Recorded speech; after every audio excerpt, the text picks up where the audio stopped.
বরাক দর্পণ studio.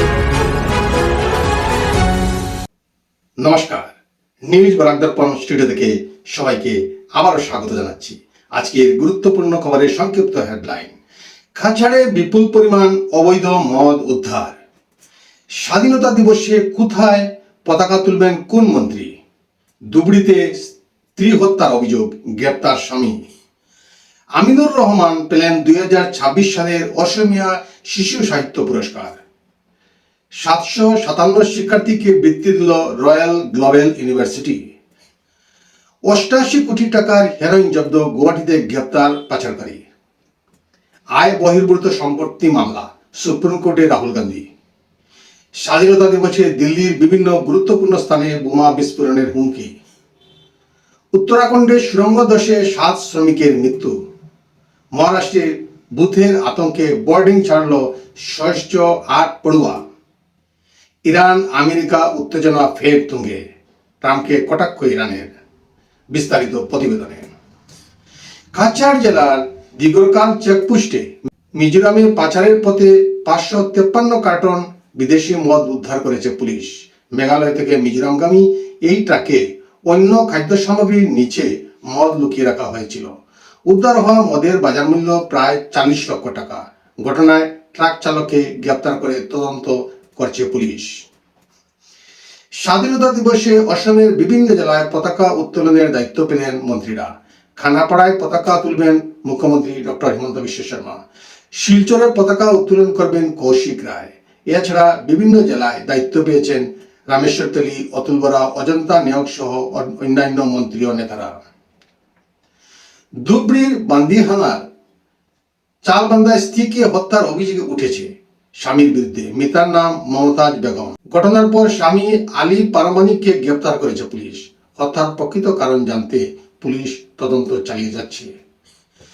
চিত্রবানু ছন্দ নামে শিশু সাহিত্য বিশেষ অবদানের জন্য লেখক, অনুবাদক ও প্রকাশক আমিনুর রহমানকে 2026 সালের অসমীয়া শিশু সাহিত্য পুরস্কারের জন্য নির্বাচিত করেছে অখনির সাহিত্য সভা। 1999 সাল থেকে সাহিত্য চর্চা করে আসা আমিনুর রহমান ইতিমধ্যে 300-এরও বেশি বই লিখেছেন।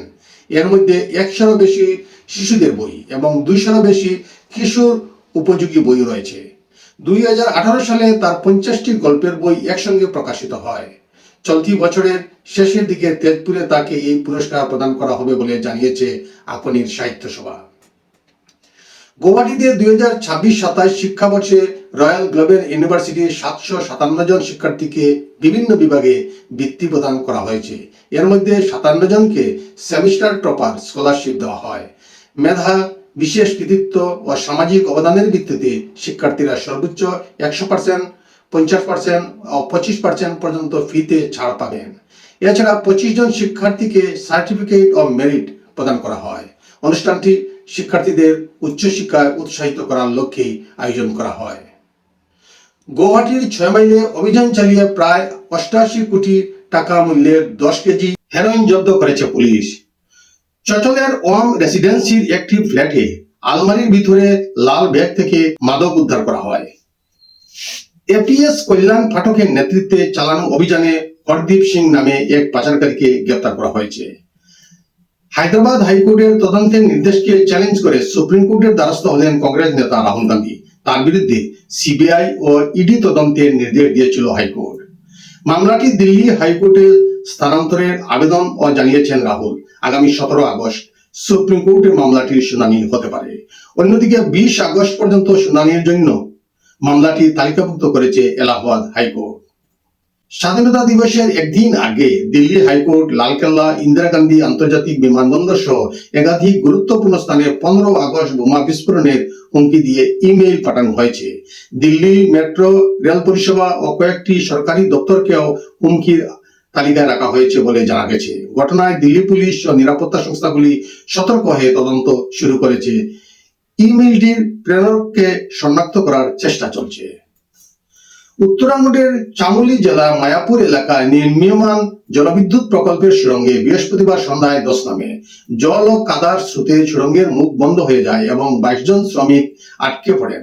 উদ্ধারকারীরা এখনো পর্যন্ত 21 জনকে বের করে এনেছেন। তাদের মধ্যে 7 জনের মৃত্যু হয়েছে এবং 14 জন হাসপাতালে চিকিৎসাধীন। আরো এক শ্রমিক সুড়ঙ্গের ভিতরে আটকে রয়েছেন। এনডিআরএফ, এসডিআরএফ, পুলিশ ও অন্যান্য উদ্ধারকারী দল যৌথভাবে অভিযান চালাচ্ছে।